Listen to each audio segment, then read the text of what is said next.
Hello, everybody, and welcome back to the Patriots Real-Time Report. I'm your host, Theo Diezenhaus, and earlier today, the Patriots wrapped up their 15th practice of the summer. There was a lot to take away. One of those things that I took away was Patriots long snapper Julian Ashby finally back at practice. We saw him miss a few days of practice earlier in the summer with an undisclosed injury. Also caused him to miss the preseason game. The team had to sign long snapper Nico Lalos to a contract, but he was released, as we found out, after practice. He was not present at practice, obviously, because, like I said, he was released.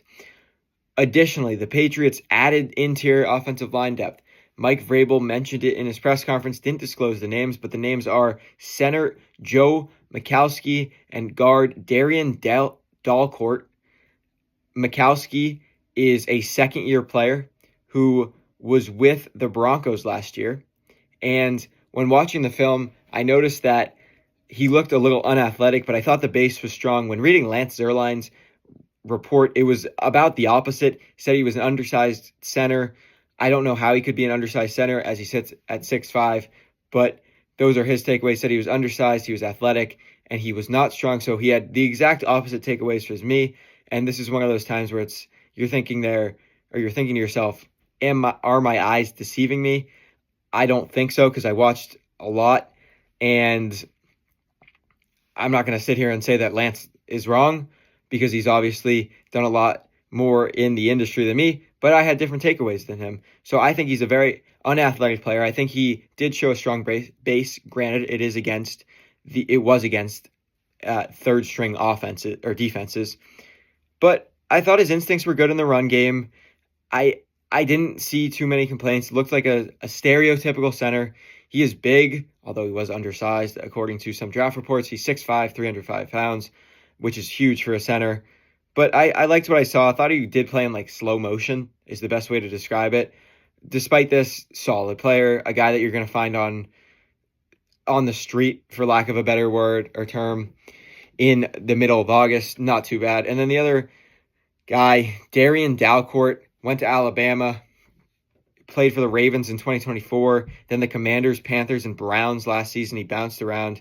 And in the three preseason games he played in last year, he allowed 0 pressures. He's definitely a better pass blocker, than run blocker. He struggles heavily in the run game. Saw him get knocked down, which is awful, on a rep.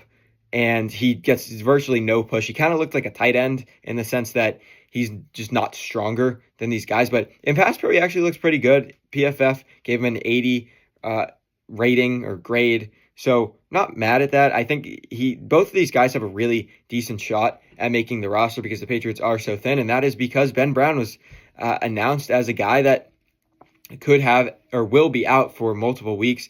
He went down with an injury. It looks like an ankle or a lower leg injury in the Patriots preseason game. And Andrew Rupcich is out for the season. After telling Ethan Hurwitz after the game, he said he was okay. It didn't turn out that he was okay, and the Patriots did not avoid disaster on both players, as both will miss significant time, with Rupcich missing the whole season. Let's get into actual practice. Drake May struggled in red zone 7-on-7s, but once it got to 11-on-11s, he was good. He went 10 for 16 in 11s and 1 for 5 in 7-on-7s. But the big news is that the 2-minute drive was finally able to be converted. Not that the Patriots had necessarily struggled the entire summer, but we've seen Drake May throw a few interceptions on 2-minute drills this summer. Today, that was not the case. The Patriots looked a little sluggish out the gate. They missed their first 2 passes, but Drake May then found Kayshon Boutte on a go route. It looked like a back shoulder ball, or Drake either underthrew him or it was a back shoulder ball, like I said. But I don't know. It doesn't really matter because it worked. Boutte stopped his route, came back to the ball, and leaped into the air to make the catch on Carlton Davis.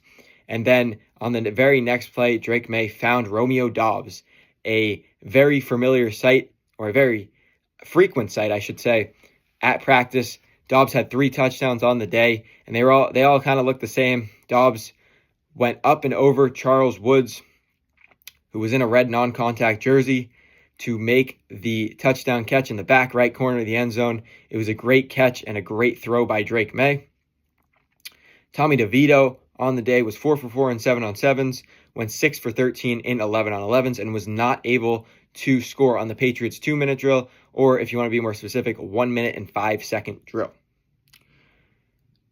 Carlton Davis, I mentioned him earlier. He was a guy that was back at practice a few days ago, but today he was fully participating in team drills. Davis was bad. He let out 5 touchdowns, but certainly something that I wouldn't be worried about. It didn't look like Davis was going game speed, which is me trying to be nice. He wasn't. It didn't look like he was fully trying his hardest, if you want to get into simpler terms. I don't hate it. Guy coming back from injury, you don't want to re-aggravate anything. I understand it. Kind of just going through the flow, which isn't necessarily a great thing, but in this situation, I don't mind it. Demario Douglas and Drake May, a connection that has been good all summer, except for on shallow crossing routes. Seems like Demario Douglas doesn't know the correct depth to run those routes at, or Drake May has really bad luck throwing those shallow crossers, because every single time Drake May tries to throw the ball to Demario Douglas on a shallow cross, it's behind him. I have no idea why. It just continues to happen. It looks like that Titans game last year. Today it happened again. Hopefully the two can get better chemistry on those routes.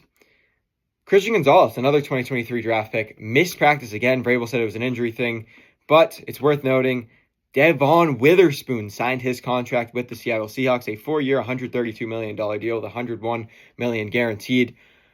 He is the highest paid cornerback in the NFL, and it's worth noting because we knew that those contracts were tied at the hip. They have the same agent.